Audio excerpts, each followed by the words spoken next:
Bonjour à tous les participants. Donc, je suis Emmanuelle Azer, responsable marketing à la CCI Alsace Eurométropole. En temps normal, on pourrait dire comme ça, hein, je vous aurais accueilli ainsi que les deux autres co-organisateurs de cette rencontre Propial dans une salle à la Chambre de commerce, place Gutenberg à Strasbourg. Et bien là, voyez-vous, nous vous accueillons sur un webinaire en ligne.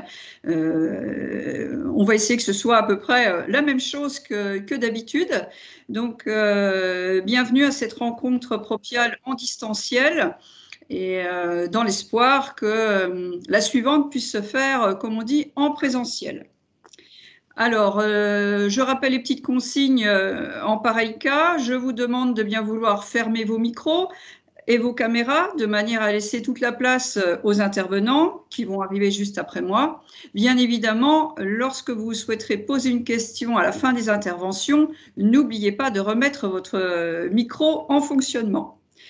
J'informe également que j'enregistre ce webinaire afin qu'il soit disponible en replay. Vous serez destinataire de ce lien et vous pourrez revisionner l'ensemble de la conférence a posteriori. Ce qui fait que si vous avez un impératif, vous pouvez quitter la réunion, vous ne perdrez rien. Voilà, je vous laisse la parole, messieurs les intervenants. Bien, bonjour à tous. Alors, moi, je suis Philippe Borne, donc je suis le délégué de l'INPI pour la région Grand Est. Alors, encore une fois, comme Emmanuel, j'aurais préféré être dans une vraie salle, mais bon, on est quand même heureux de vous avoir ce soir tous. Alors, vous êtes assez nombreux, hein. Vous êtes, je crois, plus de 40, même 50 en ce moment, avec beaucoup d'inscrits. Alors, la magie de l'Internet fait qu'on a également des gens qui viennent de fort loin. On n'a pas uniquement des Alsaciens, j'allais dire. Alors, pour ceux qui viennent de fort loin, juste un petit rappel historique. Propial, ça veut dire propriété intellectuelle en Alsace. Donc, ça date d'une bonne dizaine d'années. Et maintenant, on en est, je crois, à la 30e ou 50e réunion. Et c'est le résultat d'une collaboration entre la CCI, donc Strasbourg Eurométropole, que je remercie encore, l'I2EPI, et vous allez entendre Antoine Dintriche dans quelques secondes, et puis donc l'INPI. Alors ce soir, la rencontre est dédiée donc à la loi Pacte. Vous savez que la loi Pacte, il y a deux volets. Hein. Il y a un volet marque, en fait, qui est la transposition en droit français de directives européennes. C'est pas de ce volet-là qu'on va parler ce soir. On va parler du volet brevet, puisque ce volet brevet, on peut le dire sans exagération, constitue un peu une révolution dans le droit français des brevets, avec un certain nombre de modifications qui sont extrêmement importantes. Et on s'est dit, à peu près 6 mois après l'entrée en vigueur donc, des principales dispositions de ce volet brevet, que ça pouvait être intéressant, ma foi, de faire un premier bilan, un retour d'expérience sur de cette loi Pacte. Et pour cela, donc, on va avoir des intervenants que maintenant je vais laisser Antoine vous présenter. Antoine, c'est à toi. Merci beaucoup Philippe. Donc je me présente Antoine Dintriche de l'I2EPI. Un petit mot sur l'I2EPI parce qu'effectivement, comme le disait Philippe, vous êtes très nombreux aujourd'hui et vous ne nous connaissez pas forcément tous bien. Donc l'I2EPI est un institut de formation spécialisé dans le domaine de la propriété intellectuelle, institut de formation continue et nous avons basculé l'ensemble de nos formations en visioconférence. Donc n'hésitez pas, si certains d'entre vous, au-delà de ce webinaire, vous souhaitez aller plus loin sur le thème de la loi Pacte, hein, nous avons une formation dédiée à la loi Pacte, mais également sur d'autres thèmes. N'hésitez pas à venir sur notre site I2EPI, puisque vous aurez une large palette de formations en ligne qui vous est proposée. Alors, pour revenir à la thématique de ce soir, on va avoir le plaisir d'accueillir deux intervenants. D'une part, Eric Anderlin. Donc, Eric Anderlin est conseiller en propriété industrielle, mandataire européen. Il dirige au sein de Novagraph le département chimie et sciences de la vie. Hein, et a une expérience confirmée dans ce domaine-là. Et donc, Eric Anderlin va pouvoir apporter un éclairage complémentaire de celui de Jérémy Fénichel, qui est l'éclairage donc du spécialiste en cabinet dans le domaine de la propriété industrielle. Donc, merci Eric d'avoir préparé cette intervention. Et puis, nous aurons Et ensuite, nous aurons donc également une intervention de Jérémy Fénichel. Alors, on est très heureux d'accueillir Jérémy Fénichel, qui est le directeur du département brevet de l'INPI depuis maintenant 4 ans. Hein. Jérémy Fénichel a d'abord été examinateur brevet dans le domaine des télécoms au sein de l'INPI. Ensuite, il a été ingénieur brevet en cabinet de conseil en propriété industrielle. Donc, il connaît les deux parties, à la fois la partie office, mais également la partie privée. Et puis, il est revenu à l'INPI en 2010 pour prendre la responsabilité du service nouvelles technologies. Il a travaillé en tant que délégué de l'Observatoire de l'immatériel avant de prendre la direction du département des brevets. Bien entendu, en tant que directeur du département des brevets, c'est lui qui pilote la montée en puissance de cette loi Pacte qui a des conséquences importantes pour les déposants, mais également pour l'Office français et donc pour l'INPI. Donc, je vous passe la parole, Eric et Jérémy, pour votre intervention et merci encore d'avoir préparé ce Propial.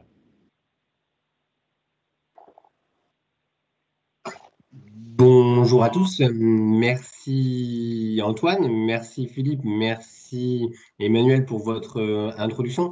Il me semble que je passe avant Eric sur ce sujet-là, donc le temps que je charge ma préparation et je suis mon support et je suis à vous. Est-ce que vous voyez tous correctement le support de présentation? Oui, parfaitement. Oui. Parfait. Donc, merci beaucoup pour cette introduction.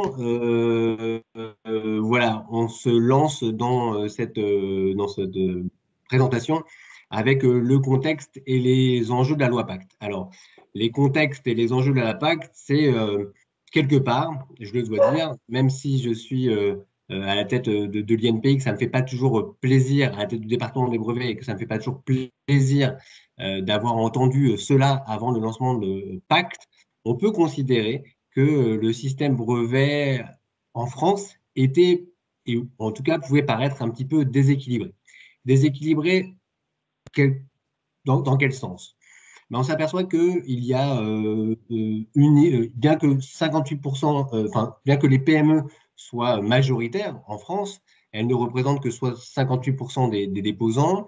On peut s'interroger et on s'est interrogé et on a pu constater que quelque part, peut-être, le système brevet tel qu'il était avant la loi Pacte était peut-être trop destiné à des grands groupes ou des grandes entreprises. Et puis, il y avait un autre souci avec ce système de brevet, c'est est-ce qu'il répondait réellement aux besoins des entreprises? Alors, qu'est-ce qu'attendent des entreprises d'un système de propriété industrielle? Ben, certainement, la première chose qu'ils attendent, c'est qu'il y ait une adéquation entre une vie économique, la stratégie pays qu'on peut mettre en place au sein d'une entreprise et que cette stratégie pays puisse se réaliser réellement avec les procédures pays que propose l'Office pour pouvoir mettre en œuvre cette stratégie de pays. Force est de constater que, quelque part, nos procédures pays n'étaient pas forcément adéquates pour toutes les stratégies pays, en tout cas pour des stratégies peut-être d'entreprises qui n'étaient pas des grands groupes.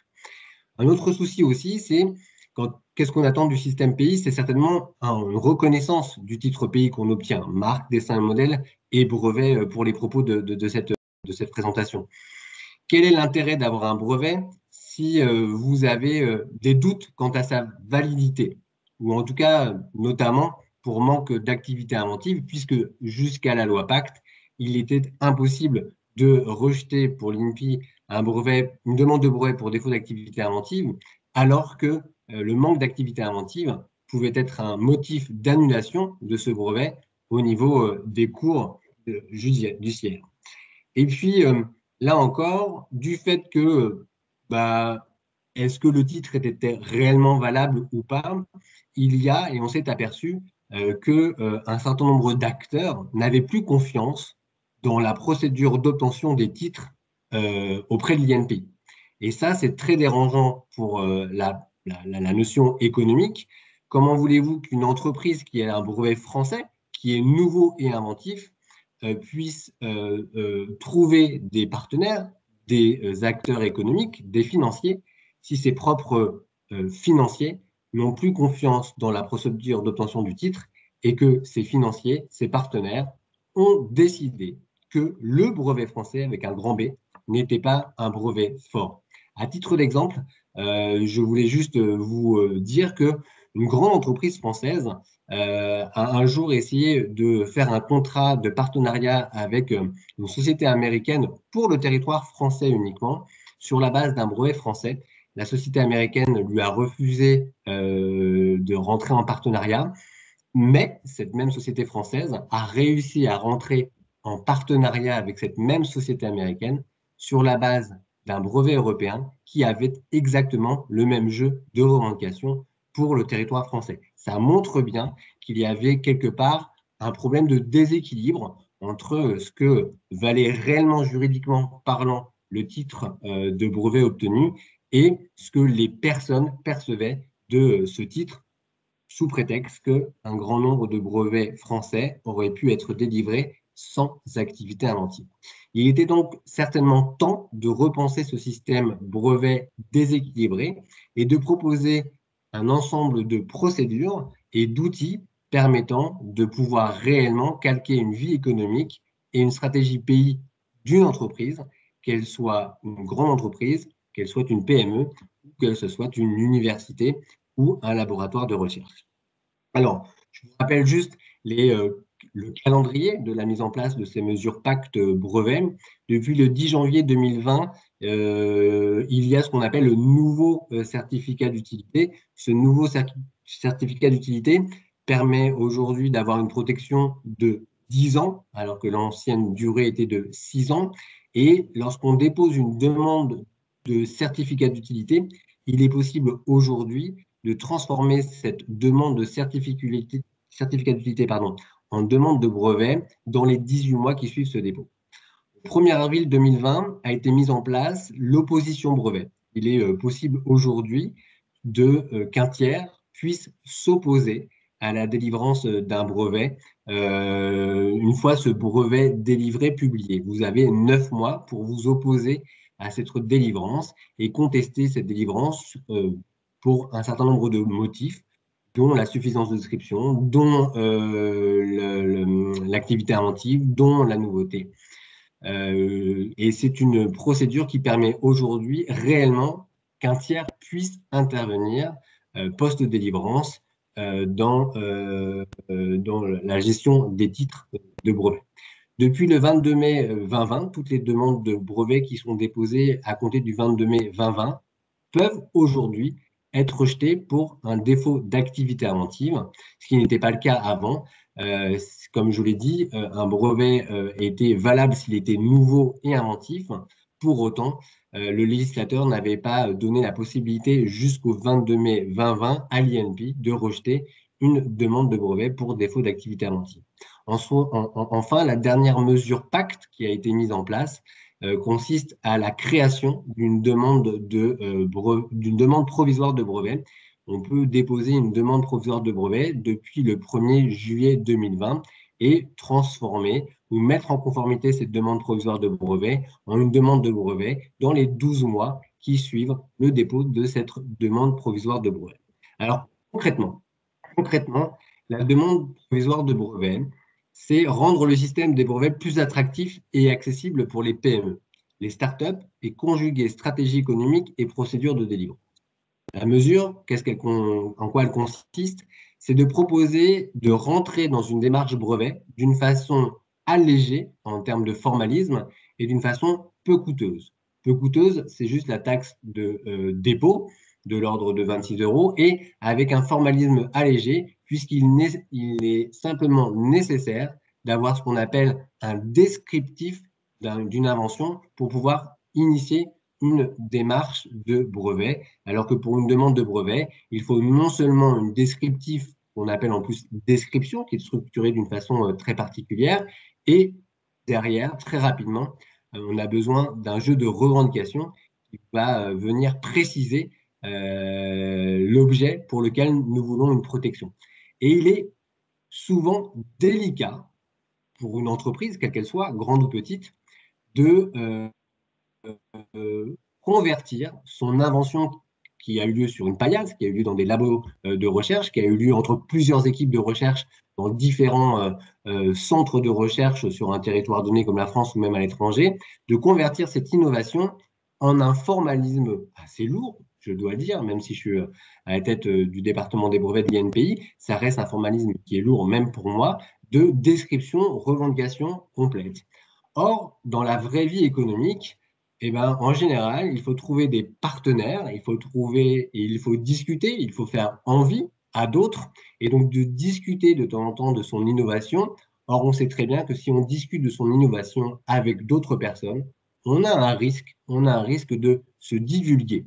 Or, si on se divulgue, eh ben, si on dépose une demande de brevet demain, on ne pourra pas avoir de brevet puisque, en fait, notre divulgation empêchera la nouveauté, voire l'activité inventive de cette demande de brevet. Donc, la demande provisoire de brevet, elle a pour un grand avantage de pouvoir essayer de combiner les problématiques économiques avec les problématiques de gestion de procédure brevet, à savoir de très rapidement déposer auprès de l'INPI un mémoire d'invention complet, sans pour autant travailler sur le formalisme. Ce mémoire d'invention complet, une fois qu'il est déposé, alors toute divulgation de ce qui est contenu dans cette mémoire d'invention ne pourra pas être utilisée à des fins de défaut de nouveauté ou d'activité inventive dans le futur. Donc on voit bien que normalement, une demande provisoire de brevet bien gérée, bien utilisée, permet de combiner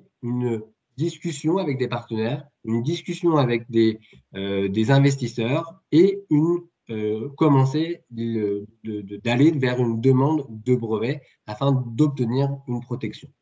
Elle peut être déposée dans n'importe quelle langue et elle permet aussi quelque chose de très intéressant, ce qui n'est absolument pas possible avec un vieil outil de l'INPI qui est une enveloppe solo, c'est un droit de priorité. Vous déposez une demande de brevet, une demande provisoire de brevet auprès de l'INPI, mais votre marché n'est absolument pas en France, votre marché est aux États-Unis, votre marché est en Allemagne, au Japon, en Australie, en Chine. Et bien, vous pouvez déposer une demande chinoise de brevet, une demande américaine de brevet sur la base de cette demande provisoire de brevet qui ne sera jamais réellement étudiée auprès de l'INPI. Donc là encore, cette demande provisoire de brevet permet de combiner recherche, travail, procédure et besoin de trouver des partenaires, identifier correctement ces marchés. Alors en premier constat, la demande provisoire de brevet, comme je vous l'ai dit dans le slide précédent, a été lancée le 1er juillet 2020, donc nous n'avons pas encore beaucoup de recul. Depuis le 1er juillet 2020, nous avons environ 250 demandes provisoires qui ont été déposées. Certaines ont été déposées par des conseils en propriété industrielle, je le mentionne, et peut-être que Eric viendra dire un certain nombre de choses sur ces demandes provisoires, mais certains CPI l'ont utilisé, alors que certains CPI considéraient parfois que cet outil pouvait être dangereux. Donc, on note qu'un grand nombre de CPI utilisent quand même cette demande provisoire de brevet, alors que parfois, ils avaient des doutes quant à la création de cet outil. Et puis, on s'aperçoit aussi qu'il y a différents types de personnes qui ont utilisé cette demande provisoire de brevet, des personnes physiques, des petites entreprises, notamment un grand nombre de startups, mais aussi quelques grandes entreprises. Et ça, c'est intéressant de montrer que c'est un outil qui peut donc être utilisé par tout type d'entreprise, même si nous l'avons fait et nous l'avons créé précédemment pour les PME et les startups. Alors, sur cette slide, très rapidement, et vous pourrez conserver ma présentation, je demanderai à Emmanuel et à Philippe Borne et à Antoine de pouvoir la distribuer si les personnes le souhaitent. Je voudrais que vous considériez cette première frise temporelle comme une frise de développement d'une innovation. Vous êtes dans une idée, dans tout ce qui est flèche verte, vous précisez cette idée, vous commencez à créer, vous commencez à trouver des solutions techniques, et donc vous êtes encore un peu dans le secret. On est en tout cas très loin de l'obtention d'un brevet et on est aussi assez loin d'une rédaction en bonne et due forme d'une demande de brevet. Mais il arrive à un moment, c'est ce T0 sur ma frise, où on commence à avoir une description technique de la solution qui commence à tenir la route. on voit clairement quelles sont les choses nécessaires pour à devoir être mises en place pour pouvoir aboutir à une solution technique. Et c'est à ce moment-là où on a la solution technique, on a de quoi la décrire, et pour autant, on est encore loin d'avoir trouvé des partenaires et on est encore loin peut-être d'avoir structuré notre demande de brevet. Et c'est à ce moment-là qu'il faut, à mon sens, déposer cette demande provisoire de brevet. C'est le pivot entre le moment où vous aviez une idée, vous l'aviez concrétisée, où elle est encore relativement secrète dans vos entreprises, et ce moment où vous avez besoin d'aller chercher des partenaires, vous avez besoin d'aller vers une démarche de protection de cette solution technique. Donc à T0, on initie cette besoin d'aller vers une protection. Et puis, vous avez 12 mois où finalement, vous pouvez vous concentrer sur la rédaction, à proprement parler, de votre demande de brevet et donc travailler le contenu technique que vous avez consigné auprès de l'INPI par la demande provisoire de brevet et puis rédiger. Alors là, pour le coup, je ne peux que vous encourager d'aller voir des professionnels de la propriété industrielle, puisque la rédaction d'une demande de brevet complète et des revendications en particulier est un travail qui n'est pas si évident. Et donc, de travailler pour pouvoir déposer, on va dire, mettre en conformité votre demande provisoire en demande de brevet avec un jeu de revendication et puis ensuite derrière suivre la délivrance de votre brevet pour obtenir une protection. Donc là, on voit au travers de cette frise, à mon sens, on voit bien la complémentarité de cet outil avec la vie économique de la création d'une innovation. Alors, pour complexifier un petit peu la chose, ce T0, on avait parfois concrétisé dans ces labos de recherche qu'une partie de la solution, une très grosse partie de la solution. Et il est possible qu'avant même de transformer cette demande de provisoire de brevet en demande de brevet, vous ayez déjà eu une deuxième idée qui va améliorer votre première idée, qui va améliorer votre première solution. Et là, effectivement, il peut y avoir danger quand on ne connaît pas bien la demande provisoire de brevet. Pourquoi ? Puisque vous allez peut-être vouloir incorporer cette deuxième idée, cette deuxième solution technique qui va améliorer cette première solution technique dans la mise en conformité, au moment où vous allez mettre en conformité votre demande de brevet. Or, il y a quelque chose de fondamental en matière de brevet, c'est que vous ne pouvez avoir une protection que sur ce qui a été décrit au moment du dépôt. Si vous rajoutez de la matière technique à ce qui a été déposé au moment du dépôt, vous ne pourrez pas avoir de protection sur cet ajout de matière. Et donc, certes, la demande provisoire de brevet doit être manipulée avec précaution, mais comme le montre cette slide-là, il y a quelque chose de très intéressant aussi qui peut être utilisé, c'est que à partir de 2 demandes provisoires, ici la demande provisoire 1 avec la solution technique de l'idée 1 et la demande provisoire 2 déposée légèrement après cette première demande provisoire avec une solution technique qui vient préciser cette solution technique 1, peuvent être combinées toutes les deux en ce sens que dans les 12 mois qui suivent le dépôt de la première demande provisoire, vous pouvez déposer une demande de brevet sous priorité de cette demande provisoire brevet 1 et de cette demande provisoire de brevet 2, et vous pourrez alors obtenir une protection pour la solution 1 combinée à la solution 2. Donc effectivement, si vous ne faites pas attention à ce mécanisme, vous pouvez perdre la protection de la solution 2, ou en tout cas avoir une protection qui n'est pas évidente. Si en revanche, vous faites attention à ce mécanisme, alors dans ces cas-là, là encore, on voit bien que l'idée de innovation continue peut être protégée grâce à cette combinaison de demandes provisoires, priorité, dépôt sur priorité de demande provisoire, etc., etc. Donc voilà un petit peu très rapidement l'intérêt de la demande provisoire. En ce qui concerne le nouveau certificat d'utilité, on est parti d'un constat à l'INPI que certains pays, comme la Chine, comme l'Allemagne, avaient un grand nombre de dépôts de certificats d'utilité, ce qui n'était pas le cas pour la France. Alors, on s'est aligné sur les standards chinois ou allemands sur la durée. Le modèle d'utilité chinois, le modèle d'utilité allemand était d'une durée de 10 ans. Le certificat d'utilité français, lui, n'était que de 6 ans. Donc, on pense qu'en augmentant sa période de validité, ça peut effectivement donner lieu à plus d'intérêt, sachant que nous avons regardé en termes de moyenne de durée de vie d'un brevet français. Il est de l'ordre de 9 à 11 ans. Donc, on voit bien qu'un certificat d'utilité étant plus court que 10 ans pouvait ne pas intéresser. Et puis, la deuxième mesure qui a été mise en place, c'est cette possibilité de transformer une demande de certificat d'utilité en demande de brevet. C'est-à-dire qu'on initie un dépôt relativement facilement, peu coûteux là encore, puisqu'on ne paye pas de taxes de recherche pour un certificat d'utilité.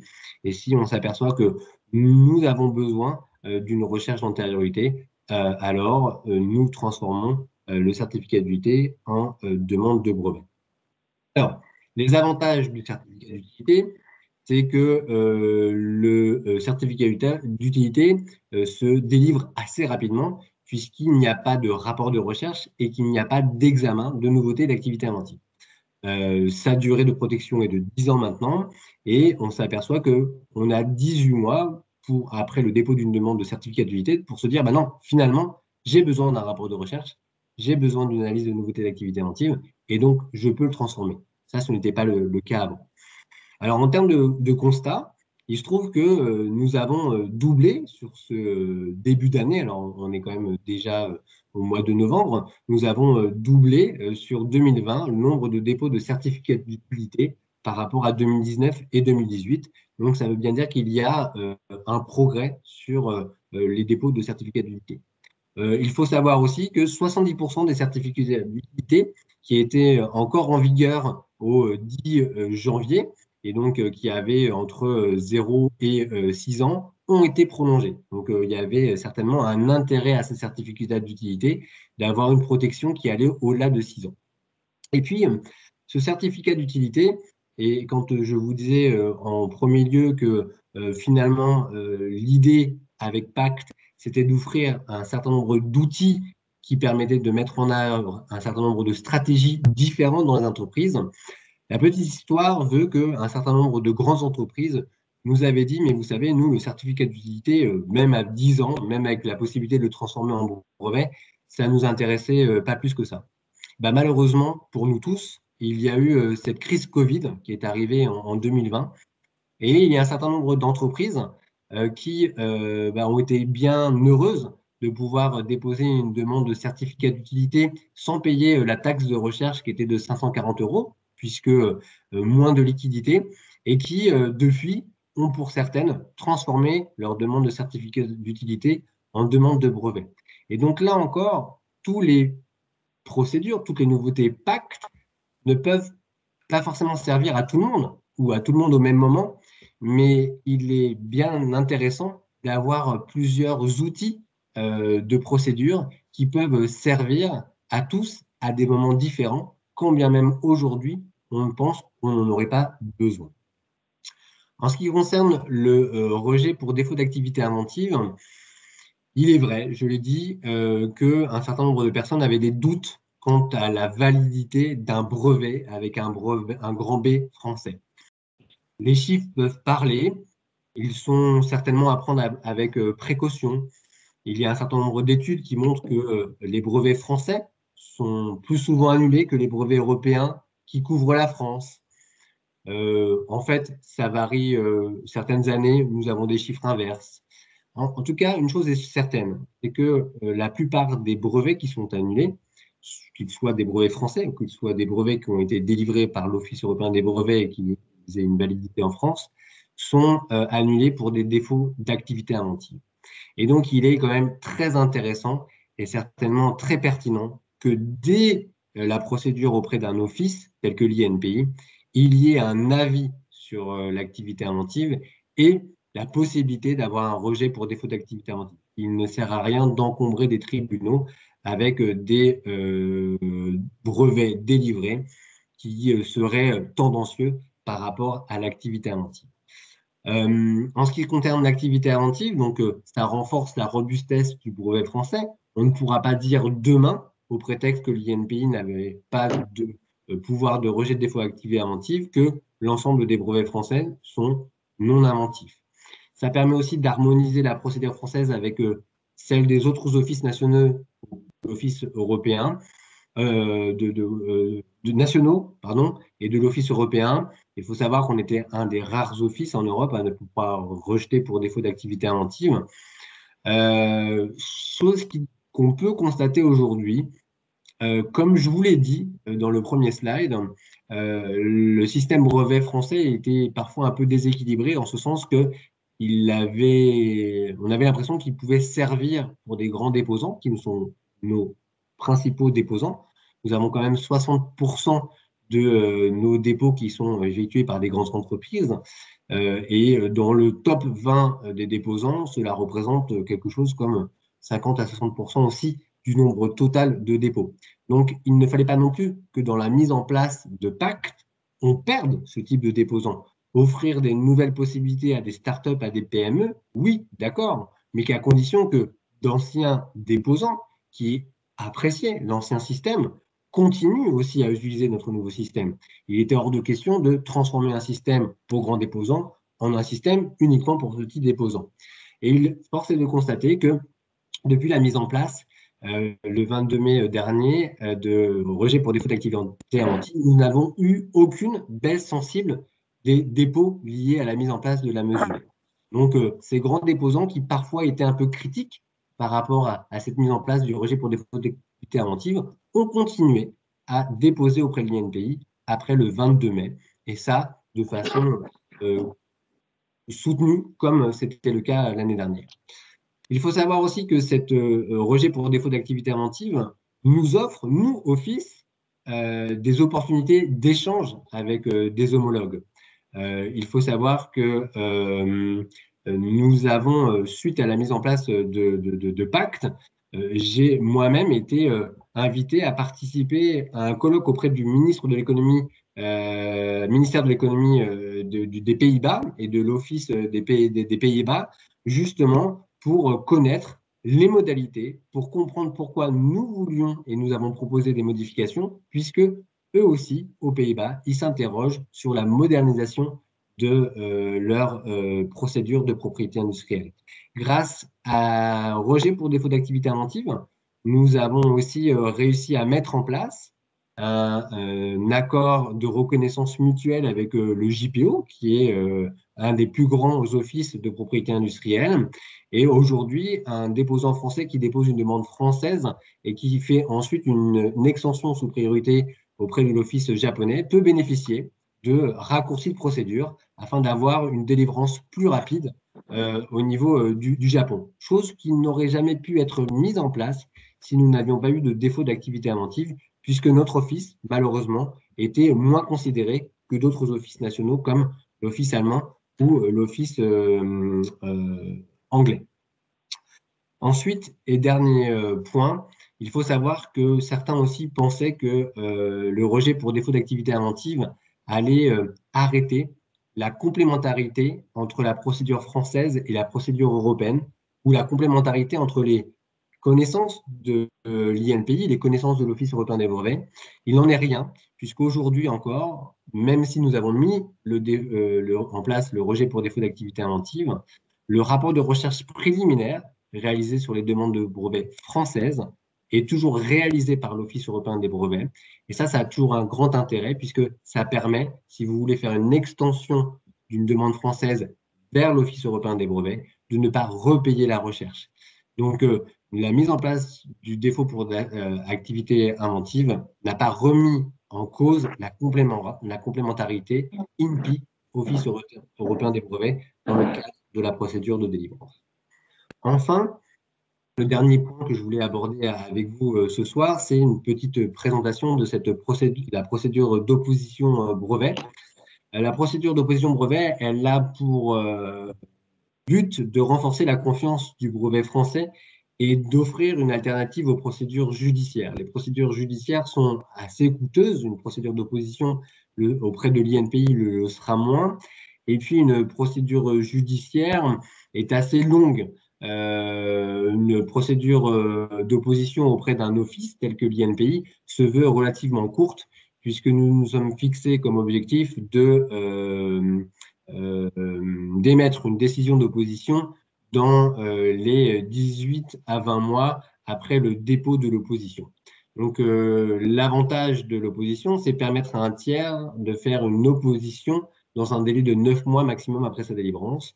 Et donc, ça permet de contester la validité d'un brevet directement devant l'INPI.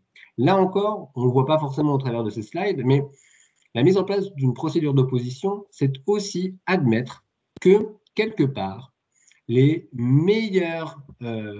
personnes qui ont la meilleure connaissance de l'état de la technique, les personnes qui peuvent contester le plus facilement la validité d'une demande de brevet, ne sont pas forcément les offices, mais les concurrents. Qui, mieux que le concurrent, connaît l'état de la technique et peut donner un document supplémentaire ou apporter un raisonnement pour dire que la nouveauté de l'activité inventive ne sont pas présents. Et donc, il est essentiel de faire rentrer un maximum de personnes qui sont dans la vie économique, dans les procédures, afin de renforcer les critères de validité d'une procédure de brevet.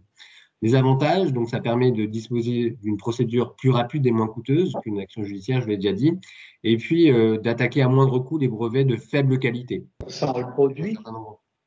Pardon ? Ici, quand tu rentres. J'appelle la voiture. Pardon, excusez-moi, c'est une autre conversation. Premier constat, il est difficile de dire aujourd'hui si l'opposition est un succès ou pas un succès. Nous avons eu une opposition depuis la mise en œuvre de cette possibilité depuis le 3 avril 2020, mais les professionnels, et Eric le dira peut-être aussi certainement, ou le confirmera certainement, auprès de l'OB, auprès d'autres offices, tous les professionnels nous disent que, en général, ils utilisent clairement les 9 mois qui leur sont mis à disposition avant de déclencher une opposition. Une opposition est assez délicate à préparer.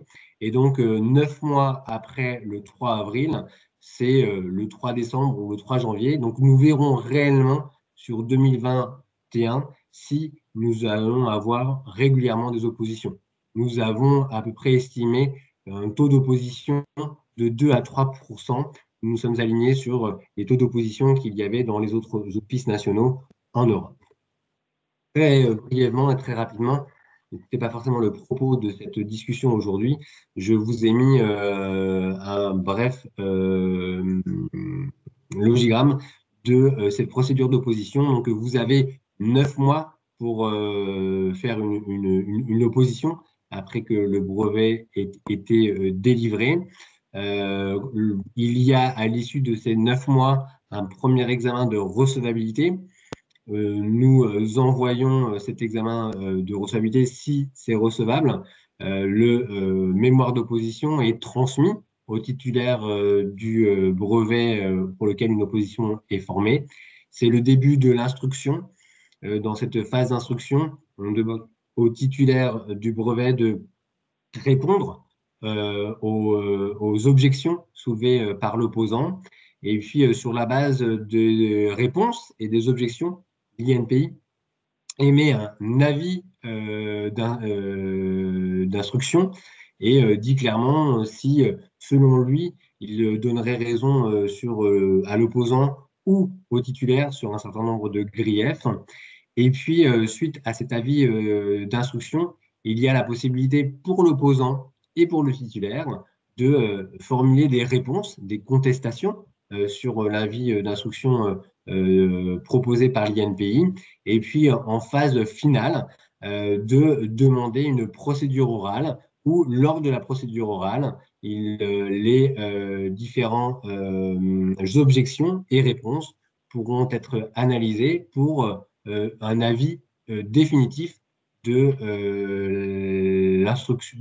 l'INPI quant à l'issue de la procédure d'opposition le brevet en fin de procédure d'opposition pourra être maintenu tel qu'il a été délivré, maintenu sous une forme modifiée ou maintenu sous une forme révoquée en tout ou partie. La différence entre une révocation partielle ou une forme maintenue modifiée vient simplement du fait qu'une maintenue modifiée, c'est sur la base d'une proposition du titulaire qui accepte et qui en fait une demande auprès de l'INPI, et une révocation partielle, c'est au cas où le titulaire n'a pas fait de proposition de modification et que l'INPI, dans ces cas-là, révoque seulement les parties pour lesquelles l'INPI pense que l'opposant est dans son bon droit. Voilà la différence entre un maintien d'un brevet sous forme modifiée et une revendication en tout ou partie du brevet. Voilà, cela pour vous illustrer que effectivement, maintenant, en fait, ce que Pacte a apporté, c'est la mise en place d'outils, de procédures qui se complètent, quel que soit le type de l'entreprise, quelle que soit la maturité de votre innovation au moment où vous rentrez dans ces procédures, et quelle que soit là ou les stratégies que vous envisagez. Comme je l'ai dit, aujourd'hui, la stratégie d'un groupe, d'une entreprise en matière de pays, elle est ce qu'elle est aujourd'hui, mais elle peut très bien changer demain. Et il faut que nos outils puissent répondre aux stratégies d'aujourd'hui et de demain. Vous avez donc l'enveloppe solo qui permet de constituer une date de preuve. Vous avez cette demande de provisoire qui est aussi une forme de date de preuve, mais une date de preuve qui va vous permettre d'aller déposer une demande de brevet sous priorité à l'étranger, de mettre en conformité votre demande de brevet et réellement d'initier une demande de protection. Vous avez votre certificat d'utilité qui permet d'avoir rapidement un titre, même s'il n'y a pas de recherche d'antériorité. Vous avez votre brevet qui aujourd'hui est nécessairement, une fois qu'il est délivré, un brevet fort. Et vous avez toujours la possibilité d'avoir ce rapport de recherche réalisé par l'Office européen des brevets quand vous déposez une demande auprès de l'INPI. Voilà, ce slide clôt ma présentation. Et donc, pour vous dire que nous espérons, nous à l'INPI, que l'ensemble de ces outils auront un succès, puisque selon nous, c'est un ensemble d'outils nécessaires et pertinents pour toute démarche de protection propriété industrielle et donc toute démarche de compétitivité pour tout type d'entreprise. Bien, merci Jérémy de cette présentation. Alors, on va passer maintenant la parole à Eric Anderlin, juste peut-être en complément de ce que disait Jérémy, notamment par rapport à cette visite à l'Office néerlandais. Nous avons appris récemment que nos amis suisses ont également initié en fait la démarche qui devrait aboutir à l'examen de l'activité inventive et de la nouveauté, avec en corollaire d'ailleurs la mise en place d'un modèle d'utilité. Au niveau de l'Office suisse des brevets, l'enquête publique a été ouverte sur le site du Conseil fédéral il n'y a pas très longtemps, c'était courant octobre.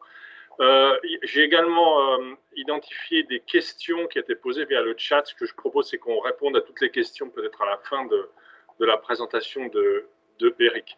Voilà, Eric, merci d'être avec nous. Je te passe la parole maintenant.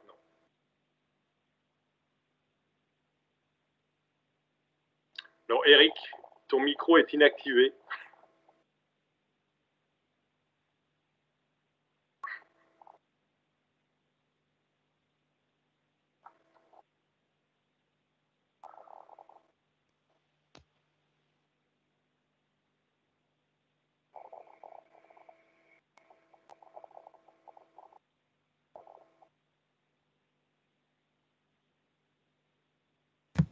Voilà. Voilà, merci. J'ai réussi. Voilà, je disais donc merci Philippe, merci également à Jérémy pour cette belle présentation importante sur les nouveaux outils de la propriété industrielle proposés par l'INPI. Donc c'est à la fois un grand changement effectivement parce qu'il y a plus d'outils qui sont disponibles, mais dans la pratique au quotidien, l'impact pour l'instant est tout à fait relatif. En fait, c'est très lié, mais tu l'as dit en filigrane, Jérémy, dans les premiers résultats statistiques, à la typologie du client, à la typologie de l'entreprise, inventeur indépendant, CPI, grandes entreprises. En fait, chacun aura sa stratégie et va pouvoir utiliser ces outils en fonction de ses projets. Alors, ce que j'ai proposé de faire, c'est que je suis le même plan que toi, Jérémy, en passant l'une après l'autre en revue, en passant ces outils en revue, et puis après, je ferai un petit bilan, et on aura l'occasion tous les deux de répondre aux questions. Alors, sur la demande provisoire, donc à l'origine, effectivement, il y avait dans les années 90, début 2000, on parlait beaucoup de la demande provisoire américaine et qu'on a utilisé beaucoup d'ailleurs, notamment dans les cas d'urgence, quand il y avait une publication imminente, en particulier d'un chercheur, ou voilà, une publication qui a été envoyée à l'éditeur et dont on ne contrôle plus la date de publication. Donc, comme tu l'as dit, Jérémy, dès qu'il y a publication, eh bien, cette publication s'oppose à l'obtention d'un brevet puisqu'il y a destruction de nouveautés ou d'activités inventives suivant le contenu de la publication. Et donc, cette demande provisoire arrive en France. Alors, nous avions, avec ces avantages de moindre coût, puisqu'il n'y a pas de taxe de recherche, il n'y a pas, etc. Donc, c'est une petite taxe de dépôt et puis très peu de formalités. Un mémoire technique peut être déposé dans l'absolu, hein, un descriptif, un schéma mécanique, pourquoi pas, sur un bout de papier. Alors, les avantages, effectivement, c'est ce côté pratique. On a une date de dépôt certaine à l'INPI qui permet, dans un délai de 12 mois, d'étendre la protection ailleurs ou de déposer une vraie demande de brevet tout en revendiquant la priorité. Donc, ça évite d'être exposé à des publications, hein, comme ces publications accidentelles qui ont lieu le lendemain ou le surlendemain. Donc ça, ce sont des avantages simples. Mais il y a des risques élevés à ces demandes provisoires. Pour moi, effectivement, et tu l'as dit, Jérémy, le premier risque, c'est la faiblesse de la priorité. Parce que par demande provisoire, en fait, on a entendu beaucoup de définitions qui disent que voilà, c'est pratique, on peut déposer quelque chose rapidement, un petit descriptif, etc. Mais le droit de priorité, lui, il est très précis. Il est très précis en ce qu'il ne donne ce droit que pour les éléments qui sont décrits dans le document qui a été déposé. Et très souvent, ces demandes provisoires, y compris quand nous les avons déposées dans le passé, parfois, et poussées par l'urgence, contiennent simplement quelques résultats expérimentaux ou un descriptif général, mais qui n'est pas assez précis, assez précis ou assez développé, en tout cas pour permettre ensuite d'obtenir un brevet sur toute l'étendue de l'objet qui était non seulement décrit dans la demande provisoire, mais aussi sur les projets de l'entreprise. Parce qu'au moment de la rédaction d'une demande de brevet, on ne se fonde pas, le conseil en propriété industrielle ne se fonde pas uniquement sur le résultat expérimentaux obtenus. Il y a une discussion qui se met en place avec l'entreprise pour définir ses projets de recherche, y compris les projets de recherche et de développement, mais aussi les projets d'entreprise, et on rédige la demande de brevet et les revendications en fonction de ces projets. Si on a une demande provisoire de portée limitée, cette demande provisoire n'apportera que la priorité sur les éléments qui y sont décrits, donc une priorité insuffisante. Et insuffisante dans le cas où il y a eu une publication immédiatement après. Donc, j'y vois effectivement, moi, en tout cas, une difficulté pour les clients et dans l'utilisation et un danger. Et je pense que s'il y a demande provisoire, elle doit passer par un conseiller en propriété industrielle, elle doit passer par une définition quand même plus générale de l'invention. Au minimum, je dirais qu'il devrait y avoir un jeu de revendications et des définitions des termes essentiels pour l'invention. C'est un minimum. Et puis, au mieux, et parfois il n'y a que 3-4 heures avant minuit pour rédiger quelque chose et le déposer, d'essayer d'avoir cette réflexion justement de généralisation pour avoir une demande provisoire qui soit un peu plus consistante qu'une simple enveloppe solo, je dirais, où on dépose quelques éléments, où, voilà, sans qu'on puisse ensuite étendre ces éléments pour une protection acceptable. Également, cette demande provisoire ne donne pas de visibilité officielle sur la brevetabilité. Donc, quand on dépose une demande de brevet, 6-8 mois après le dépôt, nous recevons un rapport de recherche de l'INPI qui fait suite à une recherche d'antériorité sérieuse dans les bases brevets et non brevets, mais qui donne déjà à l'entreprise, aux déposants de brevets, une visibilité sur les chances d'obtenir un brevet à l'étranger. Alors, quand on dépose une demande provisoire, eh bien, on n'obtient pas ce rapport de recherche officiel. Alors, bien sûr, on peut demander à un conseil en propriété industrielle d'étudier la brevetabilité de cette invention et de fournir un avis. C'est un avis qui vaut ce qu'il vaut. Ça demande une recherche sérieuse, des outils complexes, puisqu'il y a des bases de données documentaires brevets très aisément accessibles, mais il y a aussi les bases non brevets, et là, parfois, c'est beaucoup plus difficile de trouver un article particulier dans une revue et des choses de cette sorte. Et pour mémoire, quand un office de brevet fait une recherche d'antériorité, elle l'a fait dans le monde entier, quelle que soit la langue et quel que soit, normalement, le lieu de publication. Et donc, quand un CPI en France ou dans n'importe quel État national fait sa recherche, il a accès aux documents publiés dans sa langue, ou en anglais, ou en allemand, évidemment, mais elle ne sera pas toujours aussi exhaustive qu'un produit qui est réalisé par un office de brevet, ou alors à des coûts qui sont bien plus élevés, puisqu'il faut faire appel à des sociétés parfois spécialisées pour ces recherches. Donc, priorité faible, le risque, et pas vraiment de visibilité ou une visibilité partielle sur la brevetabilité et les chances d'obtenir un brevet. Ce qui fait que si on souhaite obtenir un brevet plus tard et on dépose et on veut aller directement à l'étranger, eh bien on peut dépenser parfois des sommes assez importantes pour traduire, etc., mais à l'aveugle, je dirais. Donc les recommandations sont importantes. La première, je dirais, c'est un seuil rédactionnel minimum. On doit utiliser cet outil de manière précautionneuse. Il faut absolument rédiger ce jeu de revendications, je dirais, et cette petite généralisation. On fait ce qu'on peut avec ce qu'on a et dans le délai possible, mais il doit y avoir un seuil minimum rédactionnel pour que cette demande provisoire ait un sens, en tout cas pour la suite. Par ailleurs, un deuxième point essentiel, et Jérémy, tu l'as souligné tout à l'heure, il faut passer par un conseil en propriété industrielle, en tout cas un spécialiste dans la rédaction des brevets pour pouvoir définir correctement, en fonction des ambitions du déposant, ce seuil rédactionnel. Et puis ensuite, il y a un troisième point immédiat auquel je pense, c'est le délai de priorité. Il est de 12 mois. Et je travaille avec tout type d'entreprise. J'ai la chance de voir des startups, des créateurs d'entreprises et des grands groupes. Et le suivi du délai est quelque chose d'important. Alors, quand on travaille avec un cabinet de propriété industrielle, il est automatique. On entre ce délai de 12 mois et puis on vous le rappelle 3, 4, 5 mois avant pour vous dire attention, il faudra bientôt déposer la vraie demande de brevet ou étendre à l'étranger parce que sinon vous allez perdre tous vos droits. Donc là, c'est automatique. Mais si un inventeur ou une entreprise, une PME décide d'agir directement à l'INPI, qui va suivre ce délai? Eh bien, c'est une question qui est soulevée parce que l'INPI ne fait pas de rappel du délai de priorité. Donc là, je vois une problématique particulière là-dessus pour les déposants qui agissent eux-mêmes devant l'INPI ou ceux qui ne connaissent pas tout simplement les règles de droit en matière de propriété industrielle. Alors, ce que j'ai entrevu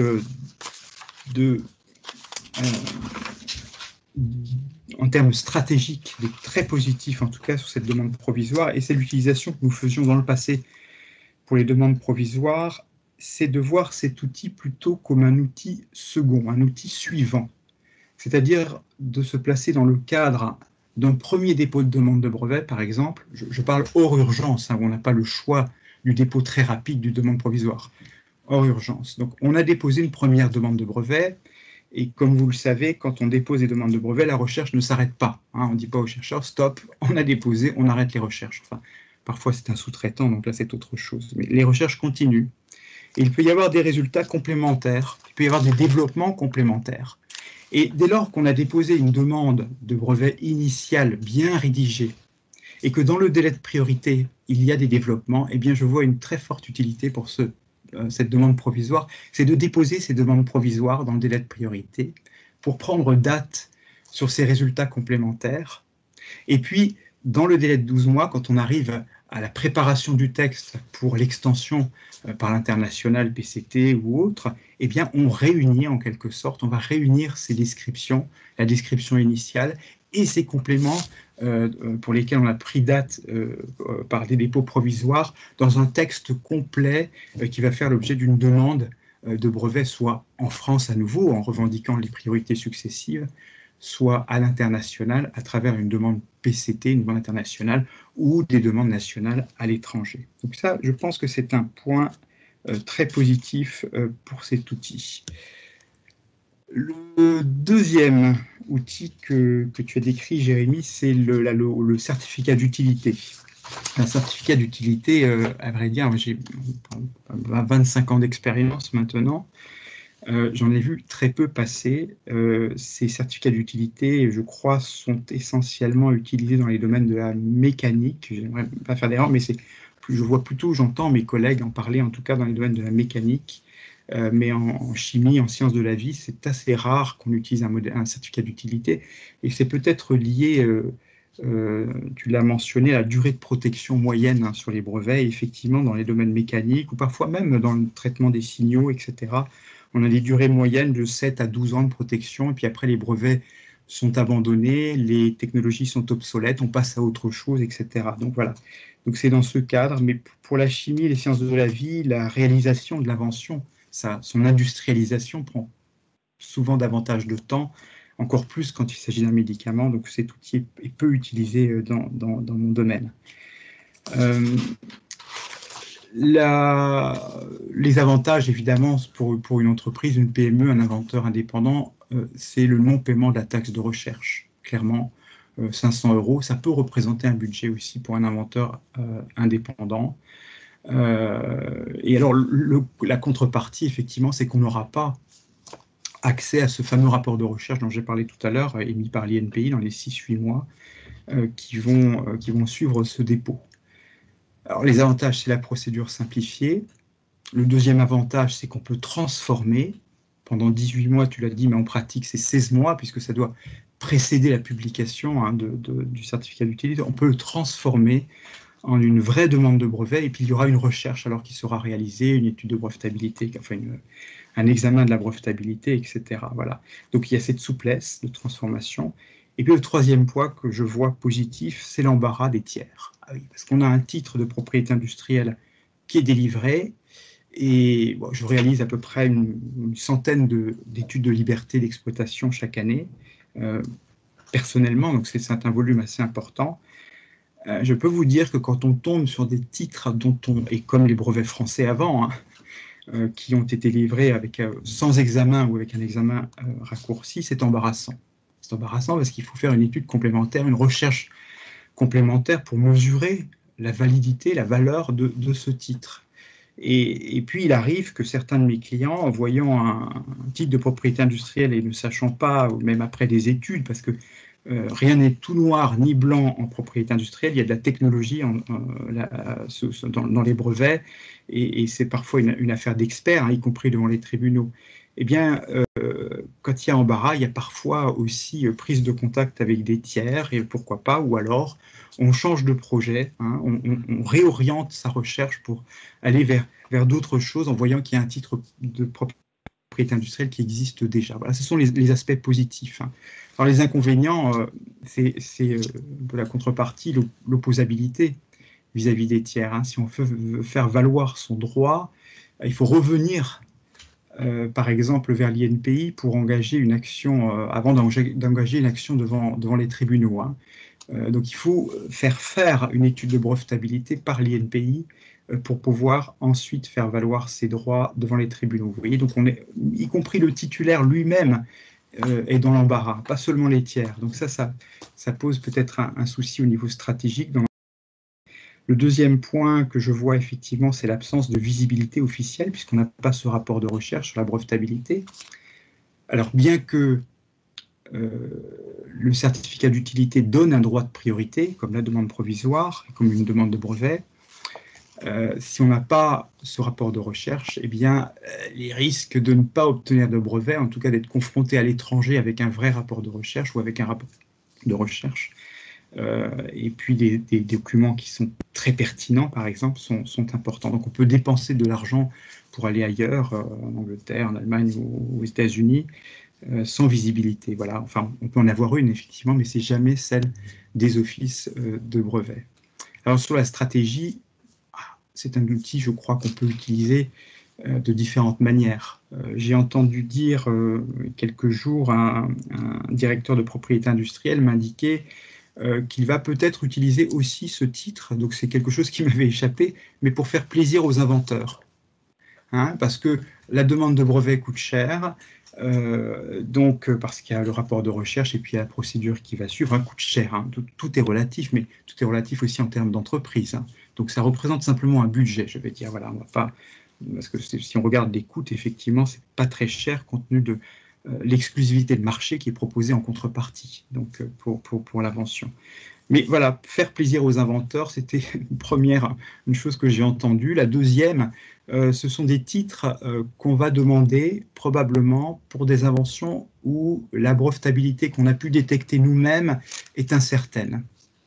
Alors, eh bien, on va laisser cette incertitude, on va la laisser pour nous, on va la laisser pour les autres. Comme je l'ai indiqué tout à l'heure, il y a de l'embarras chez les tiers. Et voilà, ça peut avoir un intérêt dans ce cas-là. Un intérêt aussi suivant la technologie. Jérémy, tu l'as indiqué, il y a des technologies qui ont des durées de protection en général plus courtes, en moyenne, pourquoi pas. Ça dépend également des investissements.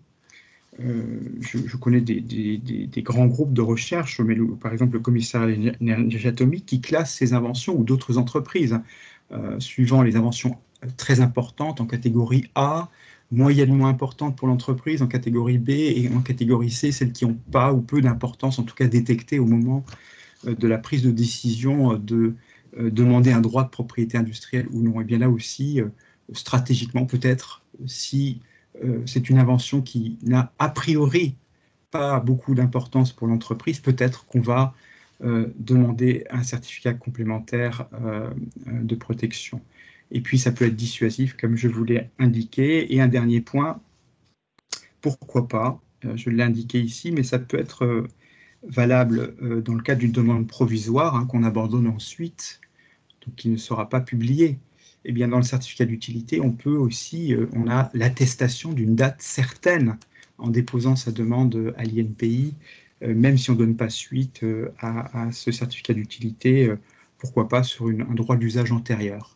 Donc, pour parenthèse, c'est un droit qui permet à une entreprise de, dans certains cas, donc c'est tout à fait strict, hein, il faut pouvoir démontrer qu'on avait une connaissance de l'invention complète, qu'on était prêt à l'industrialiser, à la fabriquer, et qu'on avait la pleine connaissance intellectuelle au moins de l'invention, et voire davantage parfois.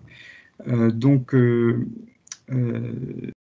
preuve, pourquoi pas, parmi d'autres, pour prouver ce droit de possession personnelle antérieur qui donne le droit d'utiliser l'invention malgré l'existence de brevets qui ont été déposés postérieurement antérieurement ou postérieurement à cette date, suivant les cas de figure. Ensuite, j'arrive au brevet. Donc, la loi Pacte et les impacts sur les brevets. Alors, un peu plus complexe, je dirais. Un peu plus complexe parce que ça, le brevet, c'est l'outil quand même principal des entreprises. Il y a plus de demandes de brevets que de demandes provisoires, enfin pour l'instant au moins, et que de certificats d'utilité. Mais le brevet est ancré dans la culture de certaines entreprises, pas encore suffisamment en France, mais c'est l'outil le plus connu en tout cas. Donc là, il y a un vrai impact, en tout cas, il y a un vrai impact, et cet impact, il est lié à l'examen de l'activité inventive depuis cette année pour les demandes de brevets. Donc ça, là, j'ai vu beaucoup de réactions en entreprise. J'ai vu des réactions qui ont des choses. Il y a eu un impact sur le timing, sur le dépôt. Le timing sur le dépôt, il est impacté parce que parfois on allait vite, on avait des éléments nouveaux, on n'était pas complètement certain sur l'activité inventive, il y avait encore des expérimentations à réaliser, mais on voulait avoir une date précoce. La concurrence est rude, on sait que les voisins font des recherches similaires, on veut une date de dépôt d'une demande de brevet, donc ça c'était possible. En France, on pouvait obtenir un brevet avec le seul examen de nouveauté. Il fallait aller vite ici, sachant que l'activité inventive va être examinée. Elle l'était déjà à travers le rapport de recherche, hein, mais l'impact là, il est sur la délivrance du brevet français. Il y a certaines entreprises, certains clients qui m'ont indiqué qu'ils souhaitaient, avant de décider du dépôt de la demande de brevet, une étude de brevetabilité. On a le cas plus souvent, en tout cas aujourd'hui, que l'année dernière ou les années précédentes. Une étude de brevetabilité préliminaire au dépôt, afin de bien définir l'invention et surtout de bien définir les éléments qui seront nécessaires pour compléter le texte si on repère des documents qui sont proches de l'invention en vue de défendre l'activité inventive. Donc il y a un impact sur le timing de dépôt, on ne va plus aussi vite, hein. Il y a une prise en compte de cette difficulté au cours de l'examen français. Ensuite, il y a un impact dans la préparation du texte du brevet pour le dépôt. Même si on faisait très attention du fait du droit de priorité, les textes étaient travaillés de manière extrêmement sérieuse en vue des extensions à l'étranger sur la base du droit de priorité. Aujourd'hui, on fait attention directement pour le dépôt français. Parce que le brevet français, dans le passé et encore aujourd'hui pour beaucoup d'entreprises, était utilisé principalement pour des questions économiques, liées à ce coût du rapport de recherche qui n'est que de 500 € contre 1 300 € par l'Office européen des brevets, si on passe par un brevet européen, par une demande de brevet européen, alors même que c'est l'Office européen des brevets qui réalise ce rapport dans les deux cas. Autrement dit, l'INPI bénéficie d'un discount de l'OEB et dont bénéficient les entreprises françaises. Donc il y avait un passage par le brevet français, et puis finalement on étendait à l'étranger, une fois qu'on avait le rapport de recherche, s'il était positif, et puis on abandonnait, ou on conservait le brevet français parce qu'il avait une portée plus large, mais on poursuivait surtout sérieusement les procédures à l'étranger. Et sur la base du rapport de recherche, qui était délivré par l'INPI, réalisé par l'Office européen des brevets, eh bien, on réexaminait le texte de la demande de brevet qu'on avait rédigé et les revendications, et on demandait aux inventeurs des expérimentations complémentaires, des explications complémentaires, on ajoutait des définitions supplémentaires, on renforçait le texte pour l'extension.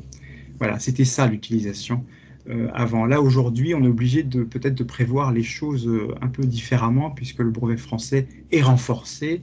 Et j'entends certaines entreprises aussi me dire qu'on va demander désormais un brevet français et puis on va déposer une demande de brevet en Allemagne et une en Angleterre, plutôt que passer par le brevet européen, puisque le brevet français désormais est un produit qui est devenu plus sérieux. Voilà.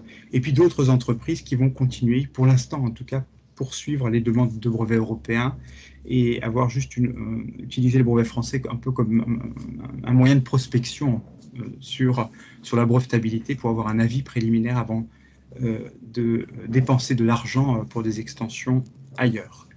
Voilà.